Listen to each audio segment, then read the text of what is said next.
Hi, this is Alex Gonzalez from In Your Phase. This is an Age of Sigmar based episode where we're going to be reviewing the Grimscuttle Tribes allegiance for Gloomspite Gitz. This is the third and hopefully final update that Gloomspite Gitz is going to get via White Dwarf. They do need love, however, so does this fare well for Gloomspite? Listen and find out.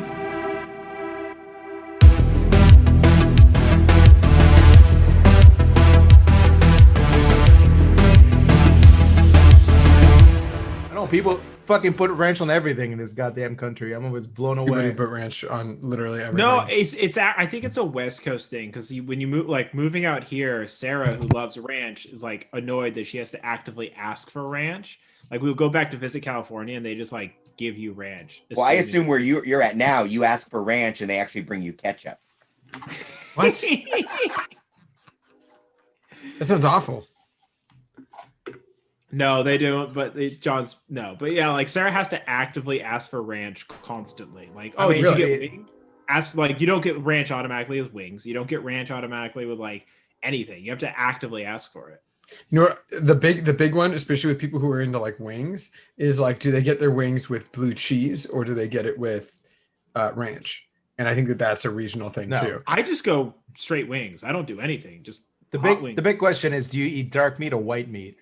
Yeah, the ranch is to dip the celery and carrots in. Fucking pussy. That you have with your wing. Wait, what does that have to do with? Because the people who eat, so like technically when you eat white meat, you're not eating wings, you're eating like closer to the thigh and then the wings. The wings are also you're eating the like the front, like the white meat ones are the non-drumstick looking ones. It's also the one of the least amount of like nutritional value. The dark meat has more nutritional value. Or maybe just the sauce you put on it is the most nutritious thing there. That's fair. To be honest, it really depends. Or what you're drinking might be the most nutritious thing. The best invention I've ever seen out of American cuisine is deep fried Oreos. Just saying. Everything else. I actually ordered those when I got wings the other day from I don't know if you guys know this, but Chili's has an inside business called Just Wings. And so if you go on to DoorDash and order from the restaurant Just Wings, it's actually Chili's. And they have wings and deep fried Oreos. And that is like the whole menu. So you get a big old fucking thing of wings, and I decided to splurge and get the deep fried Oreos. And I took like one bite of that nastiness, and it was the dog wouldn't even eat the deep fried Oreo. It was literally the grossest thing that I've ever had. Well, not the grossest thing. That would have to be like unagi. But the one that I had from Fire in the Mountain, which is a wing place in Portland, it's very good. The deep fried Oreo, but it is a fucking maybe. It is an abomination to eat. Like conceptually, it's like the worst fucking thing on the planet. Same with like deep fried Coca-Cola. Deep fried anything. Having anything fried wing. Fried wing or fried chicken's good. Fried chicken. I was gonna say deep fried tempura ice cream. Have you ever had it's like I was gonna say tempura is naturally deep fried. Yeah, it comes out and like the fried part is hot, but the ice cream is still cold. Yeah, deep fried. You can get deep fried ice cream. Same thing. Yeah. Okay. Yeah. Well, I've just had Japanese style tempura ice cream. Yeah, it's delicious. Like how we've done nothing but talk about fried food. And wings. Something I'm sure we all eat. Good job, guys. What a great recording. Thank you for watching. Have a good night.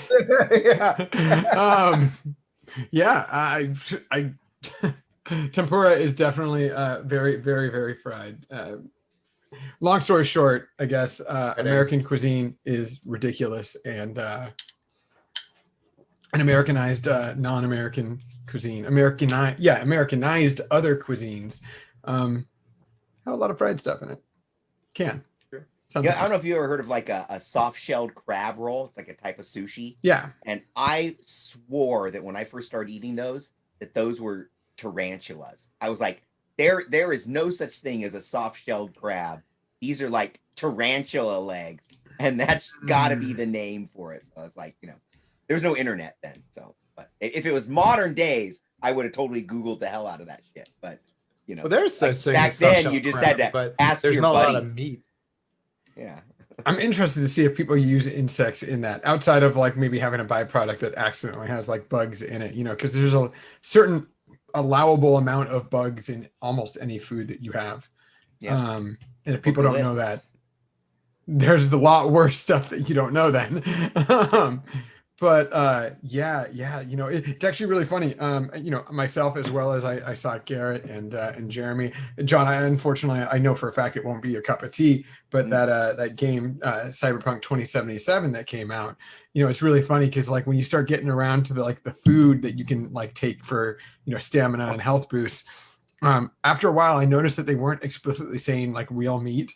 And then I started reading like the little lore, like they're called shards, but they're books that you can pick up, you know, just like if you're playing Fallout, you know, you want to learn a little bit of the lore. And because of like the way the world is at that point, you know, just like how the world's probably going to be at this point, it's either like protein, like meat that's made out of crickets, or like meat that's like a vegan or a vegetarian meat. So I got a big kick out of like there are several scenes where you can hear people in the background being like, oh no, I don't want that spider burger or whatever. And it's like just like a patty, but you know, it looks like a patty, but it's like made out of spiders or made out of crickets or made out of this other stuff. And so when you mentioned sushi with you know, crickets, it's pretty close to how the in-game stuff can be. I've had deep fried ants in Mexico. It was very good actually. Yeah, that's a common one. I mean, is it the fried part? You're just eating fry, like the breading, fried breading, and then just crunch? No, there's just oil. They're just deep fried in oil. Yeah, that's what I'm saying. So it's oil. You're just eating. There's oil. No breading. Oh, there's no breading. No. Oh, okay. No, there's no breading. Wait, you don't ever were like sautéed ants. Think of like they're more like sautéed. Oh, okay. Like because like when I think deep fried, you gotta like bread it and then throw it in a fryer. I'm picturing like toasted almonds. No, not always at all. Wait. Okay. Garrett, really? no, Like you don't always use breading every time you fry? Like I was gonna say French fries don't have any breading most of the time. Oh, that's true. Yeah. Yeah. So that's French frying. Because that's what French frying means, right? Yeah. There's no breading. So do you have French fried ants? Dude. As a country of nothing but bread and butter, I will tell you that most of the time bread and cheese, which is a byproduct of milk and butter. But yeah, just old milk. It's not wrong. Yeah. Say the book I was just reading, that the author went into an entire side tangent on cheese making for like, I don't know, 30 pages of everything you could ever want to know about making was this Kurt Vonnegut? Because it sounds like a Kurt Vonnegut side tangent. It's an unappreciated art. But it was very interesting. It was interesting, but not what I expected. I don't know what I'm gonna do in a post-vegan world where like cheese is no longer available because of dairy, and I'm just like, come on, guys. What if we find a humane way to harness milk? lab-grown cheese, man. Hey, lab-grown meat. There was some article, I totally ignored it because it was during the election, but I mean, I wouldn't be shocked to see lab-grown meat in the next like 5 years commercially, maybe 10 years. But what's like veganism is the second highest, growing group. It's next to atheism in America, basically. Is it? That's interesting. Like, yeah. I knew that it's how much crossover there is between the two. I think there's a high probably crossover. a lot, probably. But you would think that the religious types would actually be, save the animals and all that. I don't know. They are the biggest proponents of there's the people who are like Buddhists and like Hindu. Yeah, that's the case. We will talk about it after recording because there are some things that are hypocritical of some of the more popular religions in the United States. And really? Religion and hypocrisy? Never heard of that. Yeah. It's kind of like there was this article. Water's wet. What? have you guys seen the games? Have you guys seen the Never Chosen comic strips? Yes. John? Yes. No, so Never Chosen, I don't know if they're like supported by Games Workshop or if they are just like allowed to do it without a C&D. They are supported? Okay. I mean, the GW Facebook pages post them, so I'd assume. Yeah. Okay. Well, then that makes a lot of sense. They bought same with like they did the same thing with like the brothers, like the Space Marine, like the brother turn signal thing. on a Land Raider. Yeah. Well, no, I don't even think turn signal's even on there anymore. Oh, okay. I mean, but yeah, he was like supported. He was.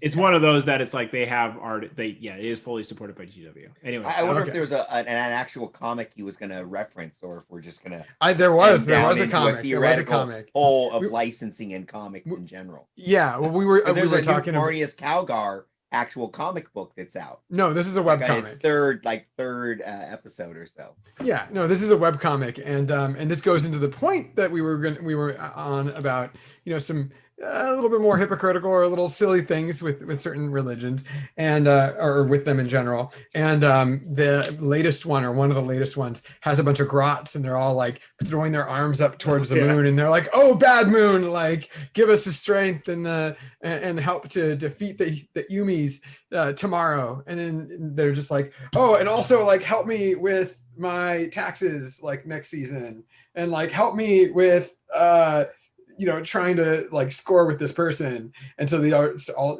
each one starts like yelling off like frivolous shit after like kill all the humans. And so it's like, "Oh, bad moon. Oh, great bad moon."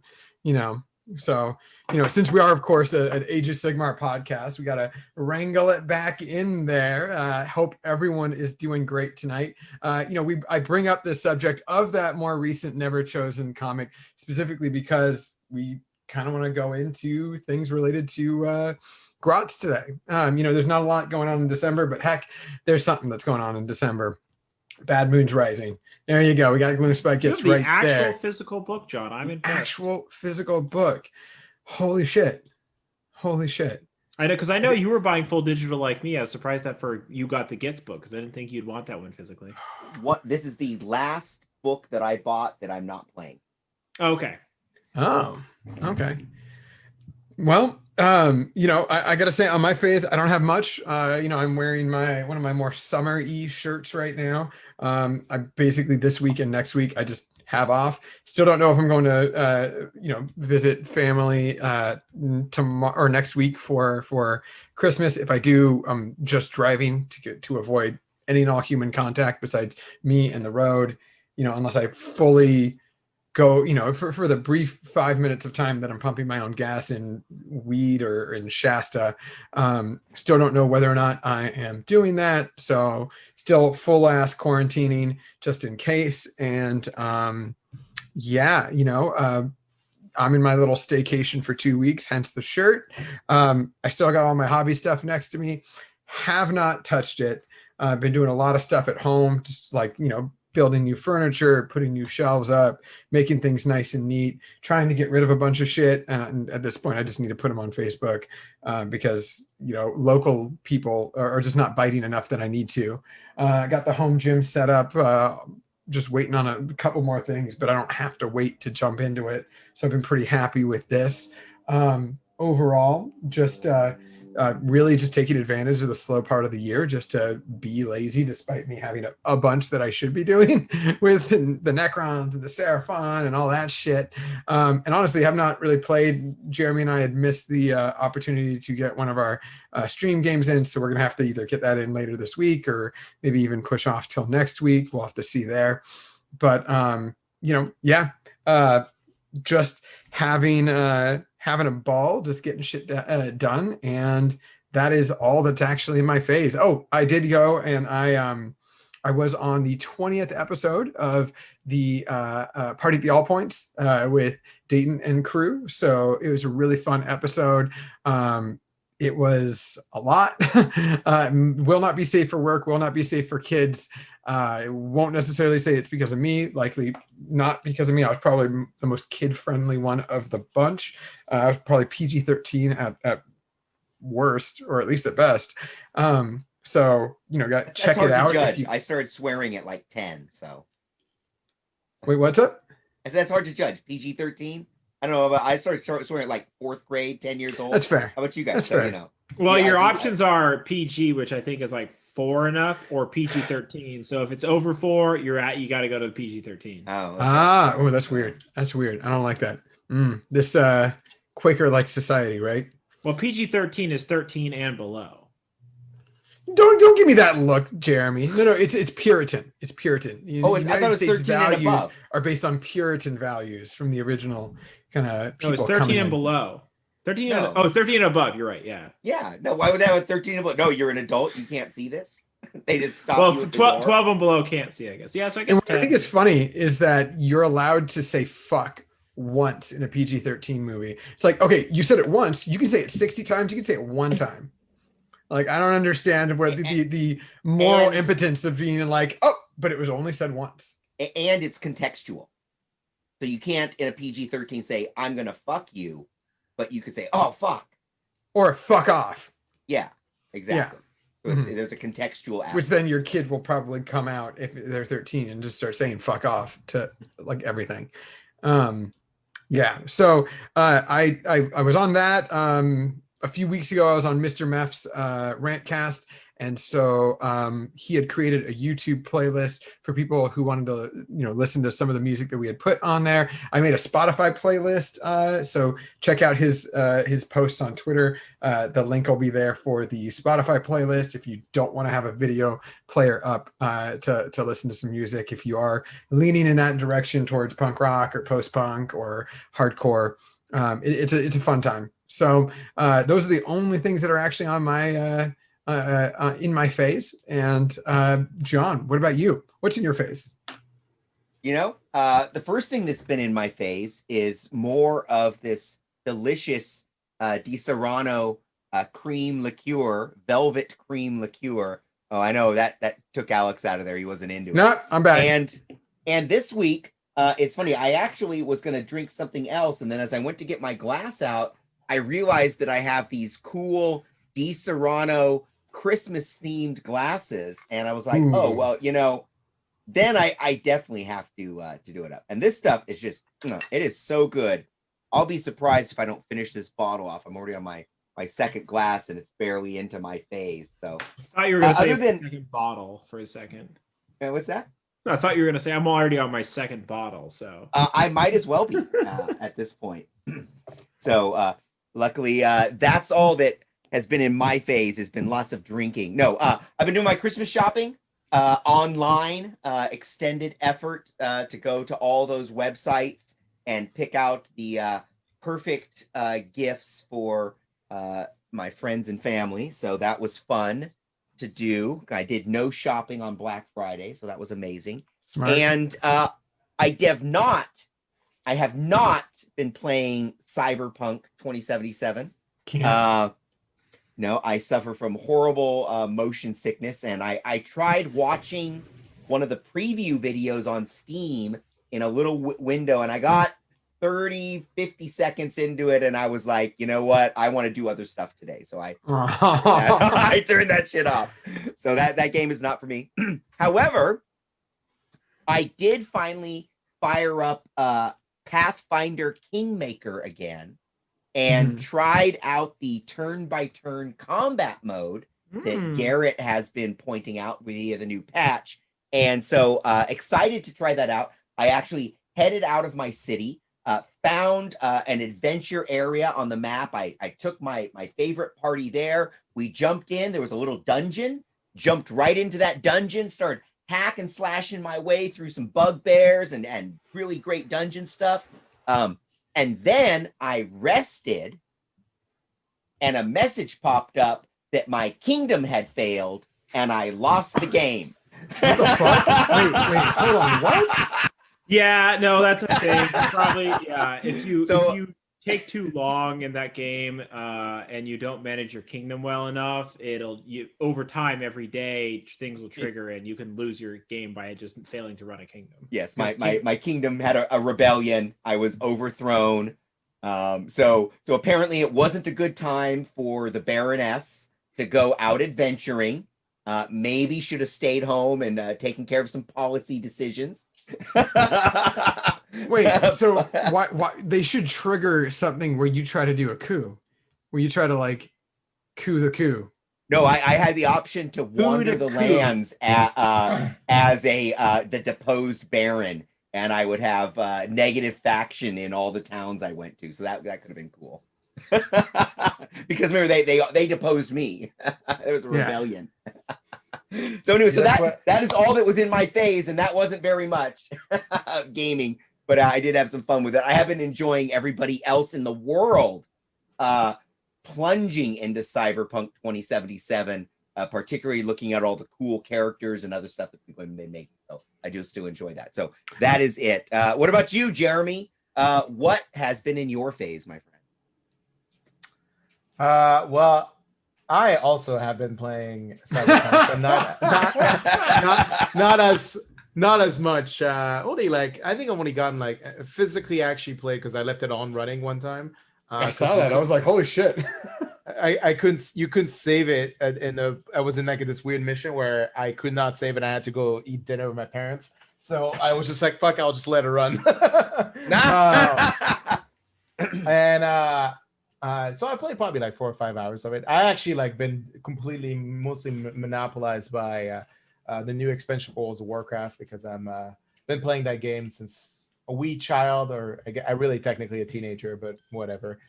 Actually, probably in my 20s when it came out. Actually, when I think about it, it's been like 15 years. So yeah, it's probably 16th anniversary this year.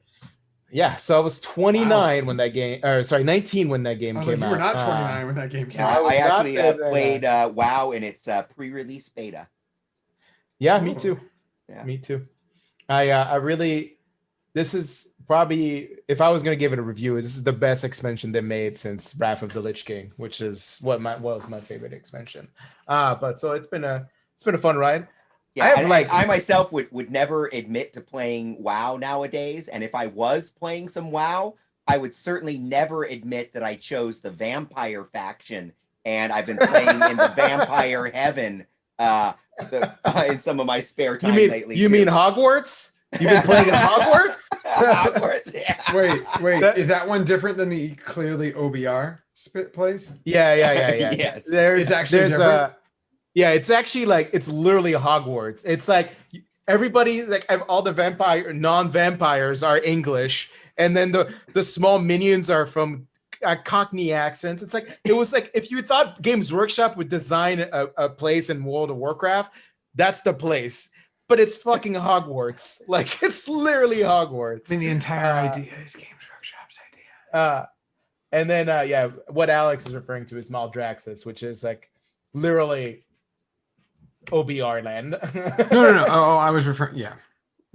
So, in fact, like they literally have a character that's basically Catacross in. Oh, great. So ignoring all the Nagash clones. So answer me this.